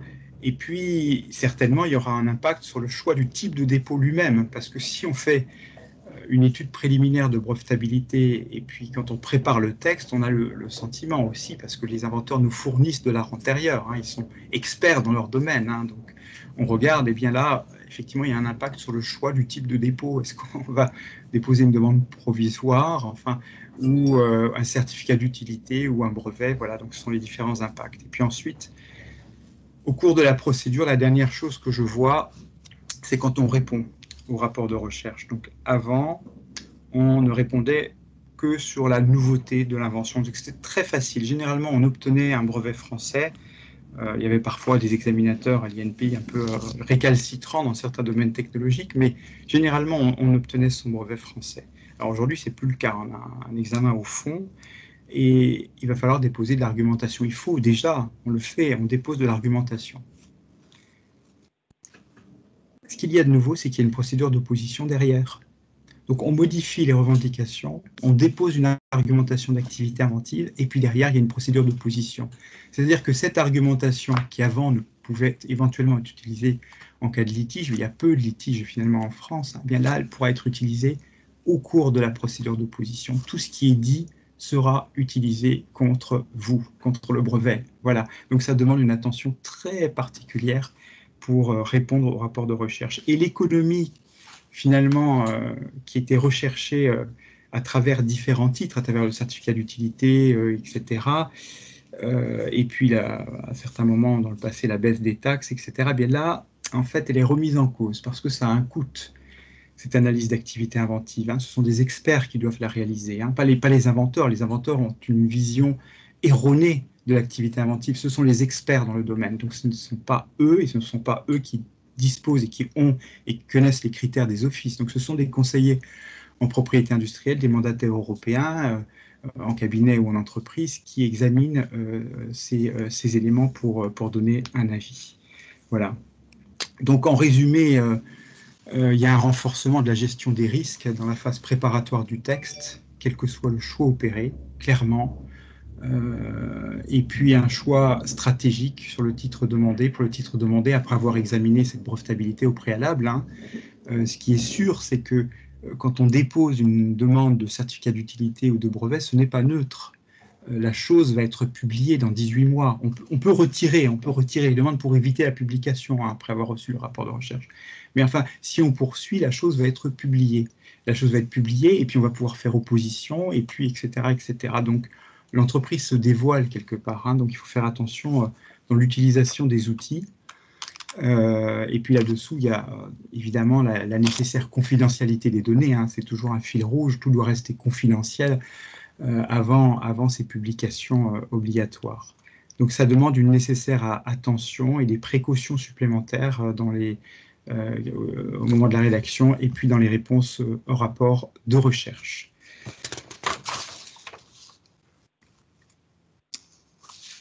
Voilà, donc sur la loi Pacte, sur l'opposition. Alors là aussi, les avis sont partagés des entreprises et de ce que j'entends en tout cas, et mes confrères qui sont là pourront peut-être donner d'autres exemples pour illustrer leurs propos ou les miens. Donc là, la loi Pacte sur l'opposition, elle est intéressante. Elle est intéressante, certainement. Je trouve que c'est intéressant, effectivement, de pouvoir donner accès aux entreprises en France et à l'étranger à ce système moins coûteux de remise en cause d'un brevet délivré. Une action en justice devant un tribunal pour invalider un brevet, non seulement ça prend du temps, même si les tribunaux aujourd'hui travaillent beaucoup plus vite que dans le passé et on peut avoir des décisions en 2-3 ans au plus rapide, sauf s'il y a des experts qui doivent intervenir, bien sûr. Mais les coûts qui impliquent nécessairement des avocats sont très élevés. Hein. Donc très facilement, on atteint 50, 100, 150, 200, 300 000 euros. J'ai vu qu'il y a quelques années sur un matériau biodégradable, une affaire devant le TGI de Paris, c'était le 1 million d'euros. Voilà. Donc une PME ne peut pas tenir ce type de budget. Donc là, je trouve vraiment que c'est un plus pour les entreprises, cette procédure d'opposition. Un plus et un moins. Voilà, il y a un bénéfice et il y a un risque. Alors le risque, évidemment, c'est qu'en tant que déposant de demande de brevet, son brevet, qu'une fois qu'il est délivré, c'est pas fini. L'histoire n'est pas terminée, elle n'est jamais terminée. Il y a les tribunaux aussi. Mais encore une fois, compte tenu des coûts, il y avait peu d'affaires devant les tribunaux et les grands groupes qui agissent, parfois des plus petites entreprises pour des raisons de concurrence, etc. Mais là, l'histoire n'est pas terminée. Pendant 9 mois, à compter de la délivrance, l'opposition est possible. Et tout tiers sans intérêt à agir peut faire opposition. Et ça aussi, c'est une petite différence par rapport à ce qui peut se passer devant un tribunal. Donc, cette procédure d'opposition, elle implique aussi un coût. Donc ça, on le verra tout à l'heure, à la fois en défense, quand on veut défendre son brevet, mais aussi en attaque. Donc le risque pour l'entreprise, c'est que il y a des contrats de licence qui sont faits sur les brevets, il y a des financements par des banques, il y a des enjeux économiques importants, et puis on peut voir son brevet français annulé plus facilement qu'avant, je dirais, puisque la procédure d'opposition peut avoir lieu devant l'INPI, et on voit que c'est très rapide. Alors cette rapidité de procédure, c'est un atout, je dirais, parce qu'il y a quand même une visibilité, mais quand même les entreprises, je dirais, c'est un parcours de combattant, de l'invention jusqu'à la commercialisation. Et là, il y a, je dirais, un obstacle complémentaire, en tout cas, pour la sécurité des droits dans l'immédiat, en tout cas, pour faire des affaires et des partenariats. Voilà. Mais si, en contrepartie, il y a le bénéfice toujours pour l'entreprise et le titulaire, si le brevet est maintenu, ou s'il est modifié dans sa forme délivrée, mais reste intéressant pour l'entreprise, alors là, on a un bénéfice qui contrebalance le précédent, c'est que le brevet est un brevet considéré comme un titre fort par les banques, par les investisseurs. Donc ça, c'est la contrepartie de l'opposition à son propre brevet. Et puis pour les tiers, j'aurais dû m'indiquer pour les tiers, évidemment, ils suivent le même cheminement finalement sur position. Alors quand on est titulaire d'un brevet et que vous, entrepreneur, cette fois-ci, vous êtes gêné par ce tiers qui a obtenu un brevet, il y a la question de faire opposition ou non, parce que quand vous faites opposition, vous vous dévoilez. Alors, on peut faire opposition potentiellement avec un homme de paille, ça existe devant l'Office européen des brevets, on l'utilise, c'est-à-dire on est masqué finalement, c'est un mandataire qui nous représente ou un tiers pour faire opposition, mais ça crée quand même une tension chez le titulaire du brevet. Ah, quelqu'un est intéressé par mon titre. Alors, je ne vais pas l'abandonner, je vais le maintenir et je vais le défendre. Parce qu'il y a quelque chose qui se passe quelque part sur le marché, ça c'est si c'est anonyme, et alors si vous vous découvrez, évidemment, alors là, le titulaire du brevet va venir regarder vos produits et voir pourquoi vous vous attaquez à son titre. Voilà, alors si l'opposition est rejetée, évidemment, par l'INPI, parce que les éléments sont insuffisants pour remettre en cause le titre, là aussi on est confronté à un titre solide, et puis s'il y a gain de cause, le titre est annulé. Sur les stratégies d'entreprise, vous l'avez compris, l'impact peut être important. Et je crois que ces outils qui sont multiples aujourd'hui, et je suis d'accord avec Jérémy, il y a une multiplicité de cas en France, et d'entreprises, et de profils, et de projets. Et je pense qu'il n'y avait pas assez d'outils en France, d'une part, et d'autre part, je pense que ces outils, enfin en tout cas cette loi Pacte, a permis aussi à l'INPI de communiquer davantage sur les outils de la propriété industrielle, parce qu'aussi il y a un problème de culture propriété industrielle en France. Donc c'est aussi un biais ou un médium, un substrat de communication pour l'INPI, ça c'est très positif, et voilà, au-delà de la multiplicité même des outils qui pourront servir les entreprises dans leur stratégie de développement. Alors, les stratégies, c'est évidemment, on doit utiliser le brevet à la fois comme une source d'information, puisqu'il y a un accès aux données qui sont présentées dans les brevets, une fois que ces documents sont publiés, mais aussi en fonction des droits des tiers. On doit soit modifier, soit créer des partenariats. Mais sachez que l'absence de dépôt de brevet, il y a certaines entreprises encore aujourd'hui qui ne déposent pas de brevet, qui ont décidé de ne pas déposer de brevet et qui subissent finalement la propriété industrielle des autres. Alors que quand on a un brevet, quand on a un portefeuille brevet, eh bien on est dans le rapport de force. Surtout quand on est dans les mêmes technologies, on a la possibilité de négocier. Vous contrefaites mon brevet, eh bien je vais regarder vos produits avec mon propre portefeuille brevet. Voilà. Donc il y a une stratégie à mettre en place. Une bonne gestion d'entreprise, c'est aussi une bonne gestion de ces droits de propriété industrielle. Et puis, donc, il faut voir ces outils aussi comme un investissement, bien sûr. Il y a aujourd'hui beaucoup de petits entrepreneurs, j'en connais quelques-uns, des serial entrepreneurs, donc qui créent des entreprises, qui montent un portefeuille propriété industrielle divers, et aujourd'hui on a différents outils, donc on pourra avoir un certificat d'utilité, des demandes provisoires, des demandes de brevets. En tout cas, ils montent un portefeuille brevet autour d'une technologie et ensuite ils vendent le tout. Il y a des prototypes et ils vendent ça à un plus grand groupe industriel. Et les grands groupes industriels aussi sont friands aujourd'hui de ce type de collaboration parce que les risques sont moindres pour eux. On voit des grands groupes de recherche fermer leurs centres de recherche en France d'ailleurs. Et faire appel à la sous-traitance, à la collaboration, à la recherche publique, etc. Voilà. Donc la propriété industrielle, en tout cas pour une PME, pour une entreprise, quelle qu'elle soit, ou un projet d'entreprise, doit être regardé comme un investissement.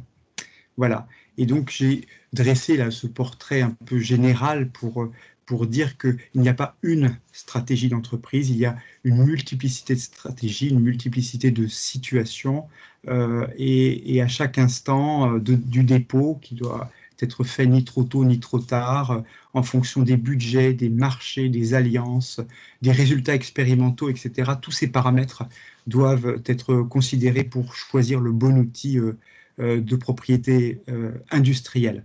Parce que le brevet, le certificat d'utilité, leur objectif n'est pas seulement d'obtenir un droit de propriété industrielle, ils sont utilisés pour obtenir les financements du crédit impôt recherche, parfois pour avoir un contrôle qualité. Je vois dans les grands groupes, ça sert aussi pour manager la recherche, pour suivre ce que font les chercheurs en termes de traçabilité, en termes d'activité innovante des chercheurs et de qualité même parfois du travail réalisé, et aussi en termes de récompense aux chercheurs. Voilà, tous ces éléments entrent en compte pour une entreprise. Et voilà, donc là, je vous laisse poser les questions, évidemment, sur des points que j'aurais oublié d'aborder ou des sujets que vous souhaiteriez, auxquels vous souhaitiez que je réponde. Alors, merci Eric pour cette intervention. On a en fait beaucoup de questions dans le chat. Alors, je ne pense pas qu'on va pouvoir répondre, mais déjà 2 questions sur les coûts. Le coût de la procédure d'opposition et l'avantage de la procédure d'opposition devant l'INPI par rapport à l'opposition devant l'OEB. Et on a également une question sur le coût du rapport de recherche, donc amélioré, entre guillemets, du côté INPI. Là, peut-être, je ne sais pas, Jérémy, ou je vous laisse choisir qui peut répondre. Oui, Jérémy, oui. Alors, merci beaucoup, Eric, pour ces propos. Juste avant de répondre à cette question-là, je pense que Eric a quand même dit quelque chose de fondamental, qu'on ait créé un ensemble d'outils qui fonctionnent sur différentes stratégies. Tous ces outils ne remettent pas quelque chose de fondamental en matière de brevet, c'est qu'on ne peut obtenir une protection que sur une solution technique qui est décrite à un moment donné. Qu'on parte sur un CU, sur une demande de brevet, qu'on fasse des recherches d'antériorité avant de partir sur une liberté d'exploitation. Donc, l'essentiel qu'il faut comprendre et qu'il faut expliquer à toutes les entreprises, petites ou grandes, c'est effectivement le mémoire d'invention, cette description, elle n'est forcément utile et pertinente que si on décrit la manière avec laquelle on arrive à la solution, à ces résultats. Et ça, demande provisoire, opposition, activité inventive, ne remet pas en cause cette chose fondamentale. Et c'est quelque chose qu'il faut connaître avant toute chose en matière de brevet et de la manière dont on va utiliser les différents outils. Alors, pour revenir sur le coût de l'opposition brevet, la procédure d'opposition, la taxe de procédure d'opposition est de 600 €, si je ne me trompe pas, 600 ou 650 € pour faire opposition. Quel est l'avantage par rapport à l'opposition française par rapport à l'opposition européenne? Je n'ai pas précisé. On ne peut faire opposition auprès de l'INPI que sur des brevets délivrés par l'INPI. Vous ne pourrez pas faire une opposition auprès de l'INPI sur la partie française d'un brevet qui a été délivré par l'Office européen des brevets. Donc, ce n'est pas une question d'avantage ou d'inconvénient, c'est vous ne pouvez faire une opposition auprès de l'OEB que sur des brevets délivrés par l'OEB et vous pouvez faire une opposition en France que sur des brevets délivrés par l'INPI. En ce qui concerne la question du coût du rapport de recherche amélioré, j'avoue que je ne la comprends pas forcément. Il n'y a qu'un rapport de recherche préliminaire à l'INPI, c'est vous déposez une demande de brevet, vous payez votre taxe de recherche de 540 € et vous avez un recherche qui est fait par l'Office européen des brevets. Alors, en fait, oui, Jérémy, je crois que la personne s'inquiète et pose la question d'une augmentation de la taxe de recherche du fait de l'examen de l'activité inventive. Alors, effectivement, de ce point de vue-là, merci Eric de repréciser ça, il n'y a pas de coût supplémentaire. Le coût de procédure, je vois aussi quelques questions sur, il peut y avoir des coûts supplémentaires induits sur les échanges entre le titulaire accompagné de son conseil et l'INPI, mais le coût de procédure reste le même. Les taxes de procédure n'ont pas été modifiées suite à la mise en place du rejet pour défaut d'activité inventive. Donc, ça, c'est pour répondre à cette question de ce coût de recherche améliorer. Voilà. Alors, s'il n'y a pas de coût complémentaire du côté de l'INPI, évidemment, il y en a un pour l'entreprise, parce qu'il faut étudier ce rapport de recherche. Et alors, voilà. Alors, si l'entreprise dispose d'un service de propriété industrielle, bon, ça ira. Enfin, elle peut sous-traiter aussi. Mais sinon, nous recommandons évidemment, et ça n'est pas spécialement pour défendre notre profession, mais c'est une affaire de spécialistes.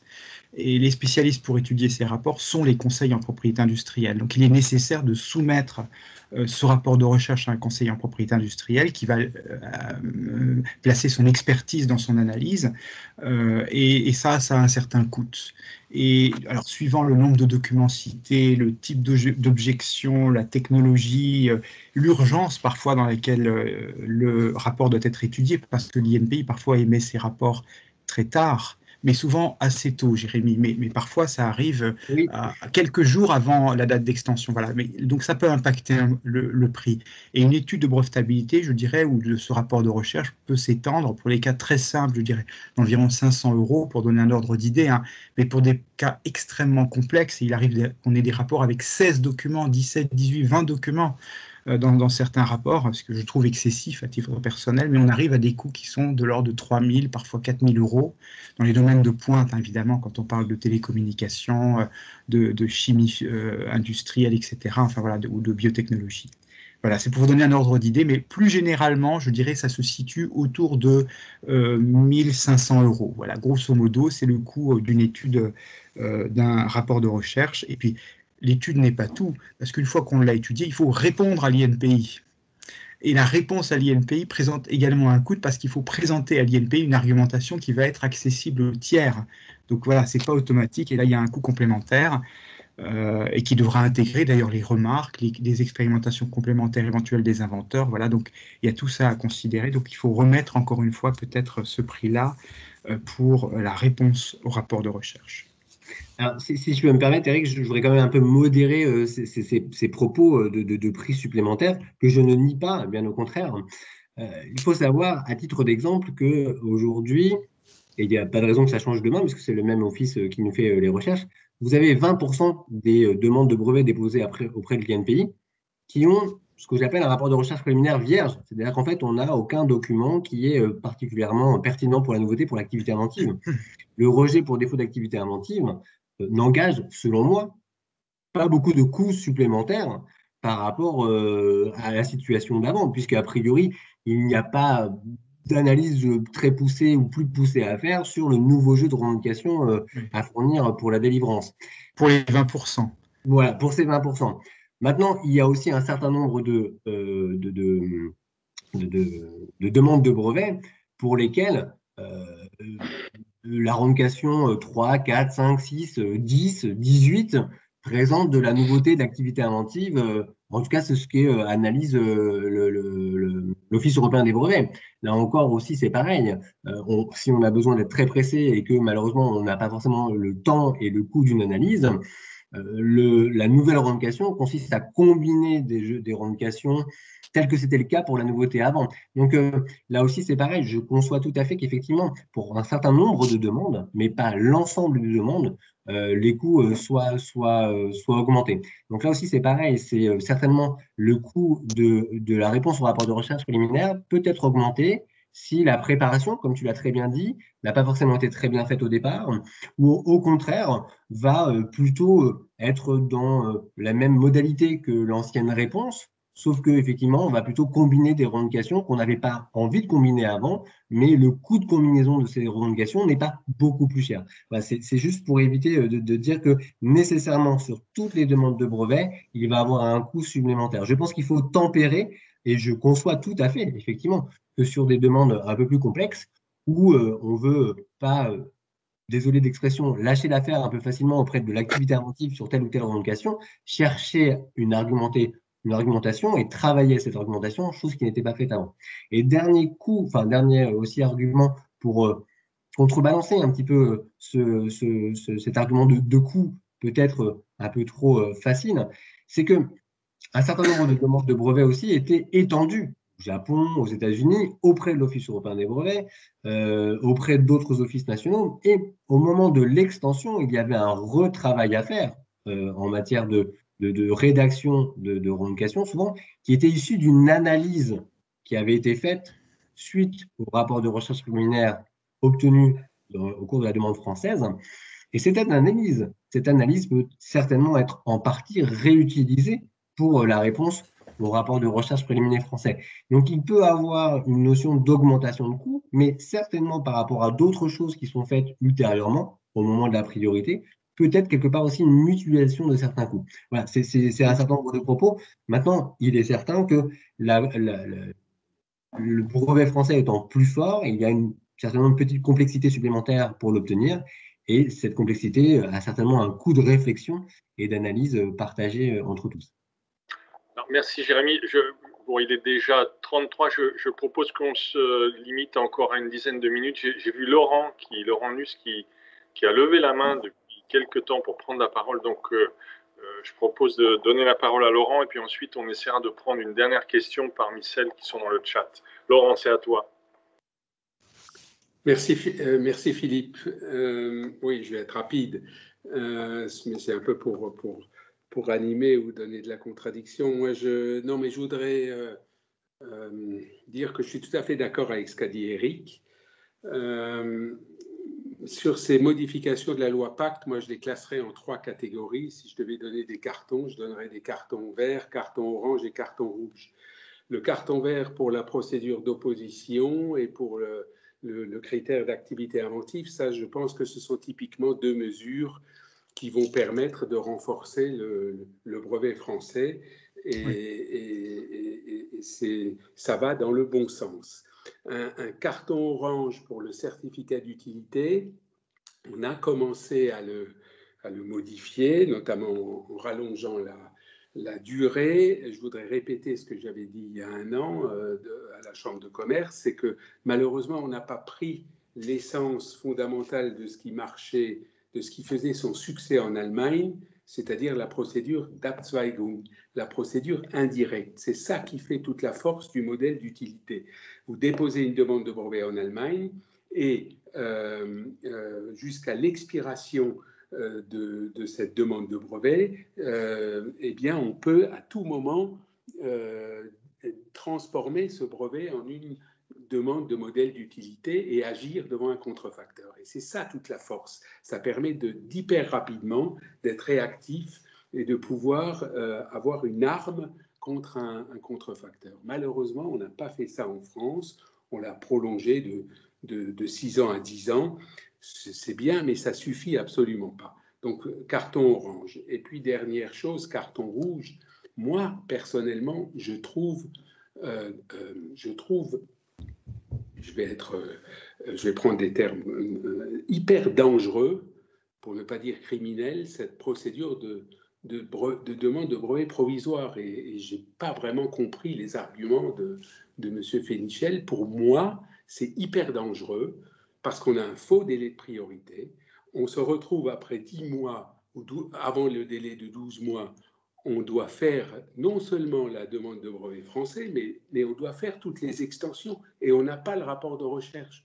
Donc pour moi, tout l'avantage du brevet français, de la procédure française, d'avoir ce rapport de recherche avant le délai de 12 mois pour pouvoir faire les extensions en toute connaissance de cause, on le perd. Et moi, jamais je n'inciterai un de mes clients à passer par ce brevet provisoire que de toute façon on a déjà grâce à la CBE 2000, mais qui sert strictement à rien et qui, au contraire, pour moi, je le répète, est hyper dangereux. Voilà Philippe, merci beaucoup. Merci Laurent. Alors, du coup, ça répond, Laurent répond à une question là, qui était sur le chat sur la possibilité de déposer une demande provisoire et ensuite de baser un dépôt français sur cette demande provisoire et puis de redéposer une demande de PCT, cette fois sur la base du dépôt français. Donc, en quelque sorte de faire succéder différents comme ça droits de priorité, ce qui évidemment n'est pas possible. Alors, oui, moi, ce que j'entrevois, la seule utilité que j'entrevois pour ce dépôt provisoire, et je suis d'accord avec Laurent, hein, que c'est vraiment très dangereux parce que ça propose un outil à beaucoup d'entreprises qui n'y connaissent rien en propriété industrielle et qui vont croire, à l'instar du droit d'auteur, hein, qu'en déposant quelque chose, ils ont un droit sur toutes les utilisations de leur invention. Enfin, tout ce qui ressemble. Voilà, la seule utilité que j'y vois, c'est on a déposé une vraie demande de brevet, un vrai texte, et puis dans le délai de priorité, on a des expérimentations complémentaires pour lesquelles on veut prendre date. Vous voyez? Donc on peut déposer des provisoires comme ça pendant le délai de priorité, et puis on consolide l'ensemble, on a un vrai texte à l'initial, au moment de l'extension. Et ça, on l'a fait pour beaucoup de laboratoires du public, pour beaucoup même laboratoires privés, parce qu'on a inventé en quelque sorte la demande provisoire bien avant, hein, dès lors qu'on n'avait plus à payer les taxes à l'INPI ou à l'OEB pour obtenir un droit de priorité, on a appelé ça dans les cabinets demande provisoire. Et on a utilisé ça largement, on a déposé des textes avec des revendications et même des textes successifs. C'est-à-dire que ce n'est pas le document, l'expérimentation toute seule hein, dans la demande provisoire. On redépose le texte initial auquel on a rajouté des exemples et on fonde un nouveau droit de priorité, si vous voulez, sur les éléments ajoutés qui rentrent dans le contexte de ce qui a été décrit antérieurement. Voilà. Donc c'est cette stratégie-là que j'entrevois. Elle a une utilité, mais pour le reste, effectivement, il faut vraiment que l'INPI, je pense, hein, Jérémy, communique sur, et je crois que vous l'avez fait d'ailleurs, vous l'avez fait, je l'ai vu dans la conférence, sur l'importance des risques dans les demandes provisoires et de faire appel à des spécialistes quand il s'agit d'une demande provisoire. Oui, je suis d'accord, Eric. C'est vraiment l'exception, ce que tu as expliqué. Mais sinon, je répète, c'est vraiment un truc à manier avec des pincettes et qui est plus un cadeau empoisonné qu'autre chose. On va peut-être prendre une toute dernière question sur le chat. Est-ce que la procédure d'examen de l'activité inventive à l'INPI est une procédure contradictoire? Alors, juridiquement, répondre à cette question parce qu'elle me semble importante. Vous l'avez compris au travers de ma présentation, déjà nous partons toujours de ce premier rapport de recherche préliminaire et de l'opinion écrite qui accompagne ce rapport de recherche préliminaire rédigé par l'examinateur de l'Office européen des brevets qui va étayer un petit peu sa réflexion sur la nouveauté d'activité inventive du jeu de revendication. Vous avez à répondre à vous pouvez baser sur l'opinion écrite pour vous aider à faire une réponse à adresser à l'INPI. Et l'INPI va demain, comme elle le fait aujourd'hui, sur la base de rapport de recherche préliminaire et de l'opinion écrite fournie par l'Office européen des brevets et de votre réponse à ce rapport de recherche préliminaire, va regarder si, selon l'INPI, la réponse répond bien aux objections de nouveauté d'activité inventive émis par l'OB. Si c'est le cas, l'INPI va vous demander de modifier votre réponse, comme quoi ça ne suffit pas à lever les objections de nouveauté d'activité inventive, et vous aurez donc la possibilité de répondre à cette objection qui, là, viendra de l'INPI. Et en cas de toujours difficulté de compréhension entre le déposant et l'INPI quant à l'activité inventive, il y aura une procédure de rejet qui va être entamée, classique auprès de l'INPI, qui est de projet de décision de rejet, qui indiquera pourquoi l'INPI ne retient pas les arguments du déposant, et puis possibilité au déposant de répondre à ce projet.